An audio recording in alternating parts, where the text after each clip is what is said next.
प्यारे बच्चों, क्लास 4 पर्यावरण और हम पाठ 5 स्वाद। अलग अलग खाने की चीज़ें कई प्रकार की होती है, इनके स्वाद भी अलग अलग होते हैं। कुछ खाने की चीज़ें मीठी होती है तो कुछ तीखे। प्रश्न पहला पूछता है, नीचे कुछ चीज़ों के नाम दिए गए हैं, उनका स्वाद बताइए। खाने की चीज़ें और स्वाद।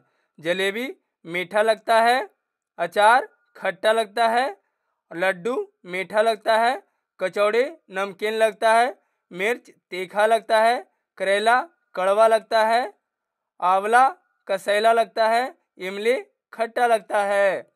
अगला प्रश्न है दूसरा, मुंह के किस अंग की वजह से हमें वस्तुओं का स्वाद पता चलता है? उस अंग का नाम लिखिए और उसका चित्र बनाइए। तो मुंह के अंग जीभ से हमें वस्तुओं का पता चलता है और जीभ का हमने एक चित्र भी बनाया है। इस तरह से आप इससे भी अच्छी चित्र बना लीजिएगा प्यारे बच्चों। अगला प्रश्न है प्रश्न संख्या तीसरा का पहला है, जीभ को दांत से सटाकर रसगुल्ला शब्द बोलिए। क्या आप रसगुल्ला शब्द सही से बोल पाए? यानी जीभ को जो होता है आप दांत से सटाकर और रसगुल्ला शब्द का उच्चारण करिए, यानी कि बोलिए। क्या आप बोल पाते हैं? तो इसका क्या होगा? नहीं, जीभ को दांत से सटाकर हम रसगुल्ला शब्द नहीं बोल सकते हैं। प्रश्न तीसरा का दूसरा होगा, स्वाद की पहचान के अलावा जीभ हमारे और किस किस काम में मदद करती है? तो जीभ हमें भोजन चबाने के दौरान उसे घुमाने फिराने में मदद करती है। जीभ से लार निकलता है जो चबाया गया भोजन को गीला कर देता है और जिससे उससे निगलने में आसानी होती है। जब हमारे जीभ से लार निकलती है तो उसे निगलने में क्या होता है? आसानी होती है। और हम लिख सकते हैं कि जीभ हमारे बोलने यानी उच्चारण करने के लिए भी मदद करता है, यानी जो हम बोलते हैं वे जीभ के ही सहारे हम बोल पाते हैं। प्रश्न चौथा है, हम लोग भोजन चूसकर चबाकर तथा निगलकर करते हैं, लेकिन पशु पक्षी अपना भोजन किसी एक खास तरीके से करते हैं। नीचे कुछ जीवों को नाम दिए गए हैं, आप उन्हें सारणी के अनुसार छांटिए। यानी कि हम लोग जो है प्यारे बच्चों एक तरीके से नहीं, यानी कि अलग अलग तरीके से करते हैं, लेकिन पशु पक्षी जो होता है वे सिर्फ एक तरीका से ही भोजन कर पाते हैं।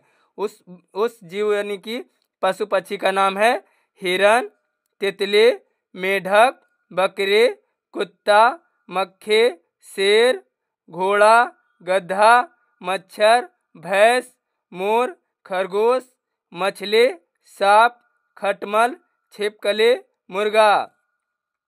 चबाकर भोजन करने वाले जीव का नाम होगा हिरन, बकरी, शेर, कुत्ता, गधा, घोड़ा, खरगोश, भैंस। चूसकर भोजन करने वाले जीव का नाम होगा मक्खी, मच्छर, खटमल, तितली। निगलकर भोजन करने वाले मेढक, मछली, छिपकली, सांप, मोर, मुर्गा। ये जीव को आप देखे होंगे, ये अपना भोजन सीधे निगलकर करते हैं और ये चूसकर, जैसे मक्खी को भी देखते होंगे फूल को चूसता होगा, मच्छर जब हमें काटता है प्यारे बच्चों तो ये खून को चूसता है। उसी प्रकार हिरन किसी जीव जंतु को चबाकर खाते हैं। दांत बते से, कल मैं रोहित से बोले, आँख मिची और मुंह खोल। उसने सोचा मन ही मन, आता है लड्डू मुंह में गोल। मैंने झटपट गिन डाले उसके मुंह के सारे दांत और बनावट देख उनके। फिर बोली मैं अपनी बात, आइए कुछ करके देखिए।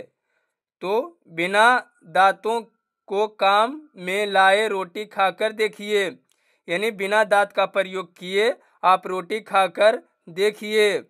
सिर्फ पीछे के दांतों से गाजर, मूली, सेव काटकर देखिए, यानी आप अपने जो दांत यानी पिछला भाग होता है उससे गाजर या मूली या सेव को काटकर देखिए। बिल्कुल सामने वाले दांतों से गन्ने को छीलकर देखिए। आप अपने सामने की दांतों यानी सबसे अगले दांत से आप छीलकर उसे देखिए। ये कुछ यानी गतिविधि करने का है। प्रश्न 5वां है, अगर आपके मुंह में दांत ना हो तो क्या होगा? यानी कि ये अपने बारे में अमल भी कर सकते हैं प्यारे बच्चों। अगर आपके मुंह में दांत नहीं होगा तो क्या होगा? तो इस प्रश्न का उत्तर हमने लिखा है, अगर हमारे मुंह में दांत ना हो तो हम अपने भोजन को चबा नहीं पाएंगे। प्रश्न 6 है, आप भी अपने साथी के दांत को देखिए और बताइए। यानी आप अपने दोस्त मित्र का दांत को देखिए और फिर बताइए। प्रश्न 6 का पहला है, क्या सभी दांत एक जैसे दिखाई दे रहे हैं? यानी क्या आपके जो दांत होता है वे सभी एक समान है, यानी सभी एक जैसा है? तो इसका आंसर क्या होगा? नहीं, सभी दांत क्या होता है प्यारे बच्चों? अलग अलग होता है। तो इसका आंसर होगा नहीं। प्रश्न 6 का 2 है, यानी कि हमारे मुंह में कुछ दांत हमें खाने की चीज़ों को काटने में मदद करते हैं, कुछ छीलने में और कुछ चबाने में। चित्र में तीनों तरह के दांत की पहचान कीजिए। तो इसमें पहला यानी ऊपर वाला जो हुआ ये क्या है? काटने वाला दांत। इसका नाम क्या होता है? कृंतक। और ये जो लास्ट वाला है इसको चवर्णक, जो यानी कि चबाने वाला दांत। ये सब दांतों से क्या करना होता है? चबाते हैं। और ये जो सामने वाला होता है ये रदनक, यानी छीलने वाले दांत। ठीक है प्यारे बच्चों, आगे है हमारा तीसरा। 6 का तीसरा है, पिछले पृष्ठ पर बने चित्र में अलग अलग तरह के दांतों की संख्या पता लगाइए और सारणी में भरिए। तो इसमें सबसे पहले होता है यानी कृंतक। कृंतक जो दांत होता है 1 2 3 4, ये जो 4 दांत ऊपर हो गया और 1 2 3 4 दांत ये क्या हो गया? नीचे। तो 4 4 कितना हो जाएगा? 8। उसी प्रकार ये चवर्णक कितना होगा? यानी जो ये छीलने वाले में होगा तो इसमें भी कितना होगा? 2 और 2 इधर कितना हो जाएगा? 4 और 4 और 4 कितना हो जाएगा प्यारे बच्चों? 8। फिर रदर्नक यानी कि छीलने वाले दांत कितने हो जाएंगे? तो यहाँ से हो जाएगा 1 2 3 4 5 6 6 6 12 और 12 और 2 ये जो अलग अलग होता है ना प्यारे बच्चों, ये भी होता है यानी छीलने में काम आता है। तो 14 2 कितना हो गया? 16। तो इसे हमने लिखा भी है कि पिछले पृष्ठ पर देखकर कि काटने वाले दांत यानी कृंतक 8 होते हैं, उसी प्रकार छीलने वाले दांत यानी रदनक जो 8 होता है और चबाने वाले दांत की संख्या 16 होता है। ठीक है। प्रश्न 6 का चौथा होगा, क्या चबाने वाले सभी दांत एक जैसे हैं या अलग अलग? तो इस प्रश्न का उत्तर हमने लिखा है, हमारे चबाने वाले सभी दांत एक जैसे नहीं है, चबाने वाले सभी दांत अलग अलग तरह के होते हैं। प्रश्न 7वां है, बताइए प्रकार इनसे क्या क्या करते हैं? काटने वाले दांत यानी कृंतक सेव, अनार, गाजर, मूली, इसे हम काटते हैं। चबाने वाले दांत से यानी चवर्णक, इससे हम सभी प्रकार के भोजन को चबाते हैं, यानी जितने भी चबाने वाली चीज़ें होती है उसे हम चबाते हैं। रदनक, ये इससे हम गन्ना आदि छीलते हैं, यानी जो छीलने वाले पदार्थ या चीज़ होती है खाने वाले, उसे हम रदरक दांतों का उपयोग करते हैं, रदनक। उसके बाद हमारा अगला इधर है प्रश्न, क्या है प्यारे बच्चों? विभिन्न प्रकार के दांतों को अलग अलग नाम होते हैं। काटने वाले को कृंतक कहा जाता है और इसका अंग्रेजी में बोला जाता है इनसाइजर। छीलने वाले दांत को रदनक, यानी कि इसका इंग्लिश नाम होता है केनाइन। चबाने वाले दांत का चवर्णक और इसका इंग्लिश में हम कहेंगे मोलर। प्रश्न संख्या 8वां है, कौन सा दांत किस औजार की तरह काम करता है? पिलास की तरह कौन सा दांत करता है? रदनक। और क्या है?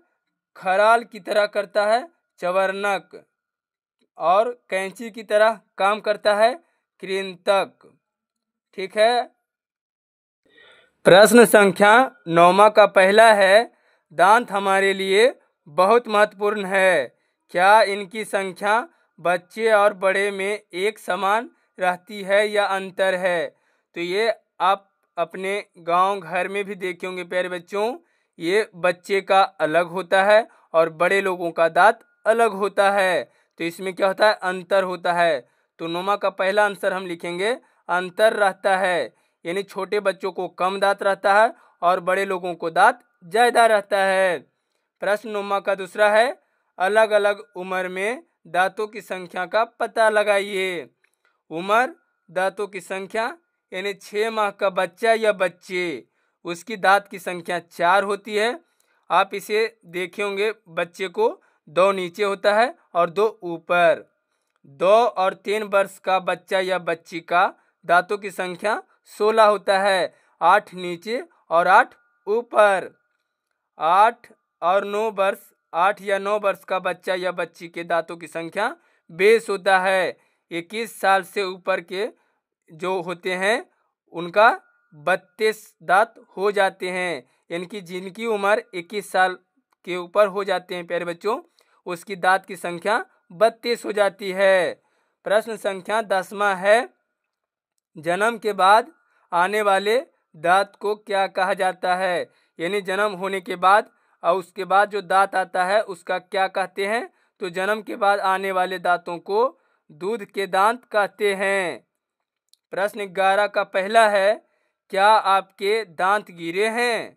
क्या इनकी जगह नए दांत आ गए? तो हाँ, मेरे दांत गिरे हैं और इनकी जगह नए दांत आ गए हैं। ये बिल्कुल सभी बच्चों का होता है।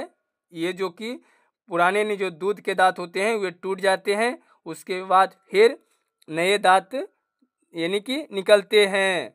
11 का दूसरा होगा, अपने दादा दादी से पता कीजिए कि अगर उनके दांत टूटते हैं तो क्या वे वापस आ जाते हैं? तो दादा दादी से पूछने के बाद पता चला कि दूसरी बार दांत गिरने के बाद में वापस नहीं आते हैं। यानी कि अगर दूसरी बार अगर दांत टूट जाता है प्यारे बच्चों या गिर जाता है, उसके बाद दांत दूसरा नया यानी कि नहीं होता है। प्रश्न संख्या 12 है, भोजन चबाने में दांत और उसका स्वाद लेने के लिए जीभ की आवश्यकता होती है। अगर दांत गंदे हो तो कई तरह की बीमारियां हो सकती है। इन्हें नियमित रूप से साफ करना आवश्यक है। आप अपने दांतों की सफाई कैसे करते हैं? बिल्कुल प्यारे बच्चों, अगर हमारी दांत गंदा रहेगी तो बहुत सी बीमारियों का शिकार हो जाएंगे। इसलिए हमें दांतों की सफाई करनी चाहिए। और दांतों की सफाई आप कैसे करते हैं ये आप लिखिए। तो हमने लिखा है कि मैं अपने दांतों की सफाई टूथ ब्रश और टूथ पेस्ट से करता हूँ।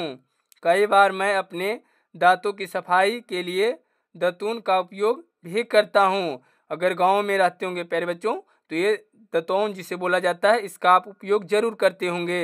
अगर शहर में रहते होंगे तो टूथ ये जो होता है ना टूथ ब्रश और ये टूथ पेस्ट जो होता है इसका उपयोग करते होंगे। जिस तरह हमारे दांत होते हैं उसी तरह जानवरों के भी दांत होते हैं, उनके दांत भी गिरते हैं। यानी जिस तरह हमारे दांत होते हैं उसी प्रकार जानवरों के भी दांत होते हैं, उनके भी दांत गिरते हैं। कुछ जानवरों जैसे घोड़ा और शेर के भी दांत मनुष्य की तरह एक बार गिरते हैं और उसकी जगह फिर नए दांत आते हैं। लेकिन सांप और मगरमच्छ अपने जीवन में कई बार दांत बदलते हैं। यानी कि जो घोड़ा और जो शेर होता है ये हमारे मनुष्य की श्रेणी में आता है, उसका भी एक बार दांत टूटता है और उसके बाद फिर दोबारा दांत निकलते हैं। जिस तरह हमारे आपके निकलते हैं प्यारे बच्चों उसी प्रकार घोड़ा और शेर का निकलता है। लेकिन जो सांप होता है और मगरमच्छ उसका दांत जो कई बार यानी जलमते हैं और गिरते हैं। आज की वीडियो यहीं तक है प्यारे बच्चों। अगर वीडियो आपको अच्छी लगी हो तो वीडियो को लाइक शेयर सब्सक्राइब जरूर करें। इसके लिए आपको बहुत बहुत धन्यवाद।